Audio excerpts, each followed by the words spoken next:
Two-way vertical header.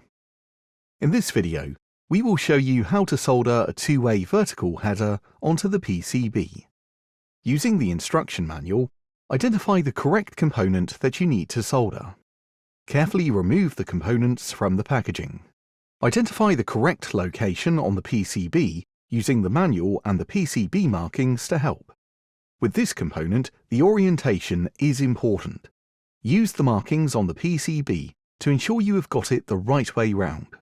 The tall plastic side should be facing towards the rectangular marking on the PCB. With this component, you should not bend the legs. If you have more than one to do, it is often easier to solder them one at a time. Holding it in place, turn the board over, ensuring that the component is flat. If this is tricky, you can also use blue tack.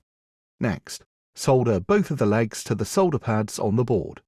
Use the soldering video for more information if you need more help.